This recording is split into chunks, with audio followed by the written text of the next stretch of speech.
And now a conversation with Fred Patterson, President and CEO of the Commercialization Funding Coach. Fred, welcome to the show. Glad to be here, Rich. This is the show about everything you always wanted to know about SBIR and not afraid to ask, okay? Right. So we're going to let you begin because SBIR stands for Small Business Innovation Research, and is, in my opinion, it is the best early stage funding mechanism of any program any country in the world has ever designed. But let's let you tell me a little bit about this program so our viewers can hear about this great program. Glad to. Not only is it one of the best programs, and maybe the smartest thing that our Congress has ever done for small business, it's also one of the best kept secrets. It's amazing how few starting out entrepreneurs haven't heard about this. And it's a 28, almost 30-year-old now, well-kept secret. Started back in the Reagan administration in the mid-'80s, when there was a realization that the big companies were not really willing to take the risks associated with creating innovative new technologies. They had shareholders that they had to satisfy, and that meant making sure that the bottom line stayed as strong as possible. And early stage R&D, it doesn't produce revenues right away, and so it really is more risky. Small entrepreneurial businesses, on the other hand, not afraid to take on that risk. The problem is that those businesses had no way to tap into the federal research and development budgets of the largest agencies that really needed innovative stuff to do. So they created the program. It started out of an idea that grew up from the National Science Foundation. And it was put into place as the Small Business Innovation Development Act of 1982. So literally there are 25 separate SBIR programs out there. Wow. So it's pretty complex and it's very competitive. Yes, very complex. So lots of different rules. And then I understand there's phases with the program. Can you talk a little bit about the phasing of the program? There are actually 3 phases, only 2 of which are funded. The first phase is a feasibility demonstration. It's a vetting phase. Where you have to really show that there is merit to what it is that you are planning to do. And we need to talk about the different ways that's structured. That's called a SBIR Phase 1. Phase 1. It's usually 6 months. It can be as much as 12 to demonstrate feasibility. The funding for this has been relatively small. It's been $100,000 up until about a week or 2 ago when the Small Business Administration decided to raise it to $150,000. As the award. Phase 2 is the proof of concept. Only Phase 1 awardees get to even propose Phase 2.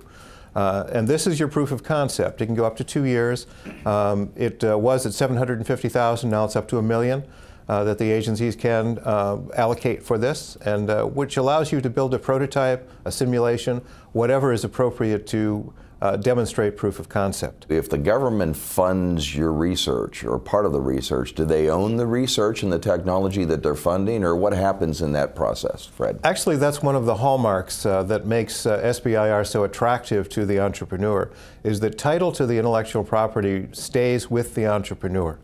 There is the Bayh-Dole Act, which defines how the government has access and title to intellectual property that they fund.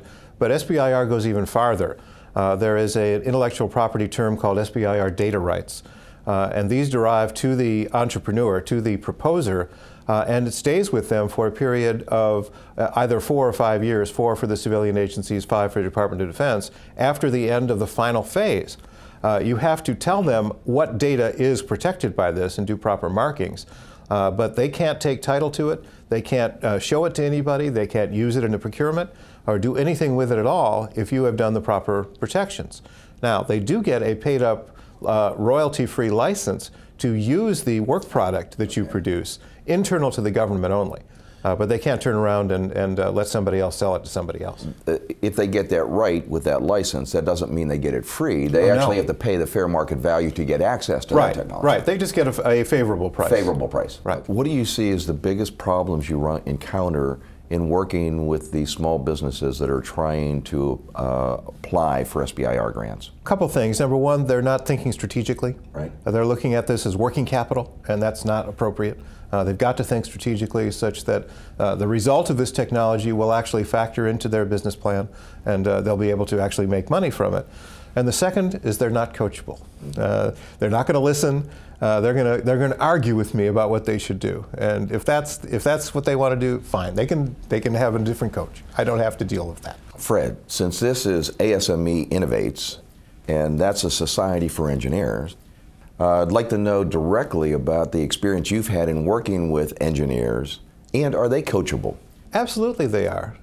Interesting. You take scientists on one side and engineers on the other. They're both technologists, if you will. But the engineers have a more pragmatic side to them. And SBIR is quite pragmatic. It's not basic research, it's applied research. Scientists tend to be more foundational in their work. Engineers more, let's apply this to something, let's do something with it. And so I enjoy working with the engineers more, and mechanical engineers especially.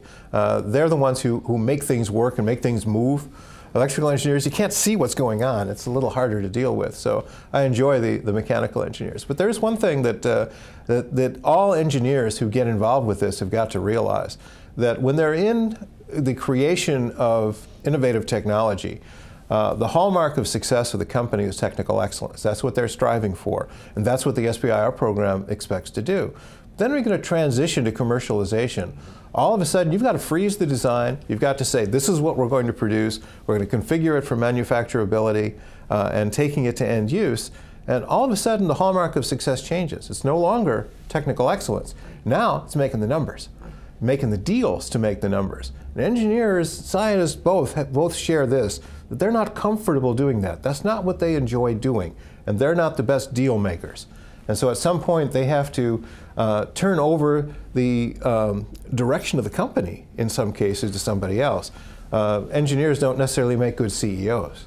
And they're the person in charge early on. Call themselves president, probably not CEO is not a good idea. So that's one thing, that engineers sometimes have a little hard time realizing that there's going to be a culture shock to the company if they're going to take the technology to commercialization, and they better be ready for it. Fred, I want to thank you for coming up, doing the ASME Innovate show, and really imparting a great amount of knowledge for our viewers related to the SBIR program. Well, it's been a pleasure to be here. I've enjoyed it, and I have a present for you, Rich. You do? I do. Had these caps made for the national conference. It says the SBIR innovation is in the name of the game. You are the innovation man, and I would like you to be an honorary SBIR coach with this cap. Now, I have a cap that actually says SBIR coach.